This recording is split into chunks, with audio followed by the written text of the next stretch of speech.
வேலூர் மாவட்டம் காட்பாடி சட்டமன்ற தொகுதி திமுக வேட்பாளர் துரைமுருகன் 11வது முறையாக தேர்தலில் களம் காண்கிறார். நீண்ட அரசியல் அனுபவம் கொண்ட அவருக்கு தொகுதியில் வலுவான ஆதரவு நிலவி வருவதாக கூறப்படுகிறது. தனது அமைச்சரவை காலத்தில் காட்பாடி தொகுதியில் பல்வேறு வளர்ச்சி திட்டங்களை கொண்டு வந்துள்ளார். குறிப்பாக திருவள்ளுவர் பல்கலைக்கழகம் நிறுவப்பட்டு மாணவர்களுக்கான உயர்கல்வி வாய்ப்புகள் விரிவடைந்தது குறிப்பிடத்தக்கது. சேற்காடு பகுதியில் அரசு மருத்துவமனை மேம்படுத்தப்பட்டதுடன் கலை மற்றும் அறிவியல் கல்லூரி, சட்டக்கல்லூரி போன்ற கல்வி நிறுவனங்களும் தொடங்கப்பட்டுள்ளன. மேலும் ஒருங்கிணைந்த நீதிமன்ற வளாகம், வட்டாட்சியர் அலுவலகம், சார் பதிவாளர் அலுவலகம் போன்ற நிர்வாக வசதிகள் உருவாக்கப்பட்டுள்ளன. இந்நிலையில் துரைமுருகன் மீண்டும் வெற்றி பெற்று சேவை செய்ய வேண்டும் என்ற எதிர்பார்ப்பு மக்களிடையே நிலவி வருகிறது.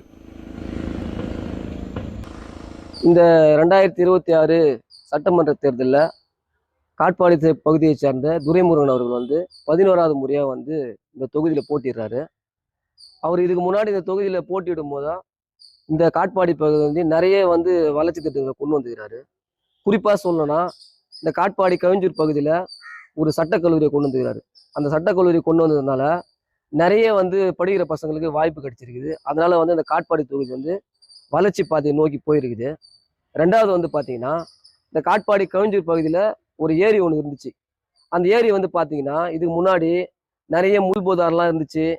அங்கே ஜனங்கள் அந்த பயன்பாட்டுக்கு இல்லாமல் இருந்துச்சு. இப்போ அதை இப்போ துரைமுருகன் அவர்கள் 2021 சட்டமன்ற உறுப்பினராக தேர்ந்தெடுக்கும் போது அந்த பகுதியை சுத்தப்படுத்தி இன்னைக்கு அது ஒரு பெரிய சுற்றுலா தலமாக மாற்றி கொடுத்துருக்கிறாரு. வேட்பாளர் துரைமுருகன் அவர்களுக்கு தான் நாங்கள் ஓட்டு போடுவோம். காட்பாடி தொகுதியில் துரைமுருகன் இப்போ போட்டி போடுறாரு. அவர் ஏற்கனவே பல முறை போட்டி ஜெயிச்சிருக்கிறாரு. அவர் ஜெயிக்கின்ற ஒவ்வொரு முறையும் காட்பாடிக்குன்னு பல நல்ல திட்டங்களை கொண்டு வந்திருக்கிறாரு.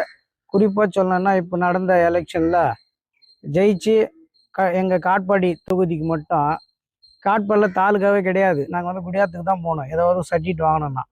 இப்போ காட்பாடிக்குன்னே தனி தாலுக்கா கொண்டு அதுக்கு ஒரு சொந்த கட்டடமும் கட்டி கொடுத்துருக்குறாரு. இதனால் எங்களுக்கு ஒரு சர்டிஃபிகேட், ஒரு பர்த்டே சர்டிஃபிகேட்டு, ஜாதி சர்டிஃபிகேட்டு, மற்ற எந்த சர்டிஃபிகேட் வாங்கினாலும் நாங்கள் போய் ஈஸியாக போயிட்டு வாங்கிட்டு வந்துடுறோம். ரெண்டாவது பார்த்திங்கன்னா காட்பாடியில் பத்திரப்பதிவு அலுவலகம் தனியார் கட்டடத்தில் தான் இருந்தது. இப்போ அதுக்குன்னே ஒரு புதுசாக ஒரு கட்டடம் கட்டி அது சொந்தமாக காட்பாடி தொகுதிக்குன்னே ஒரு பத்திரப்பதிவு அலுவலகத்தை கொண்டு கட்டி வச்சிருக்கிறாரு. மீண்டும் ஜெயிச்சு அவர் வரணும். வந்தார்னா இந்த தொகுதிக்கு பல வளர்ச்சிகள் செய்வார் அப்படின்ற ஒரு நம்பிக்கை இருக்குது. அவர் துரைமுருகன் நிற்கிறாரு. அவர் இது வரைக்கும் இந்த தொகுதிக்கு நிறையா விஷயங்கள் செஞ்சுருக்காரு. எனக்கு 58 வயசு ஆகுதுங்க. இது வரைக்கும் நான் இந்த ஊரில் தான் இருக்கேன், இந்த பகுதியில் தாங்கிறேன். நிறையா திட்டங்களை கொண்டு வந்துக்கிறாரு. அதில் நமக்கு இப்போது கடந்த ஆட்சி காலத்தில் அவர் கொண்டு வந்த திட்டம், சேர்க்காட்டில் ஒரு 100 படுக்கை கொண்ட மருத்துவமனை கொண்டு வந்திருக்காரு. அடுத்து ஒரு ஆர்ட்ஸ் காலேஜ் ஒன்று கொண்டு வந்திருக்காரு. ஏற்கனவே திருவள்ளூர் யூனிவர்சிட்டி கொண்டு வந்திருக்கிறாரு. அதனால் அவர் மீண்டும் வந்தார்னா காட்பாடி தொகுதி இன்னும் வளர்ச்சி பெறும். இன்னைக்கு 13வது முறை போட்டியிடுற நமது திமுக வேட்பாளர் துரைமுருகன் அவர்கள் தொடர்ந்து இந்த பகுதியில் வெற்றி பெற்றுங்கிறது தான் காரணம். அவர் ஆரம்ப காலத்திலேருந்தே காட்பாடி தொகுதியில் அவர் கொண்டு வராத திட்டங்களே கிடையாது. மக்கள் எதிர்பார்க்கக்கூடிய திட்டத்தை எல்லாம் அவரே கொண்டாந்து கொடுப்பார். யாரும் அவர் கேட்க வேண்டிய அவசியம் இல்லை. தொடர்ந்து அவர் இந்த பகுதியில் வெற்றி பெற்றுன்னு வர்றார். இந்த முறை அவர் தான் வெற்றி.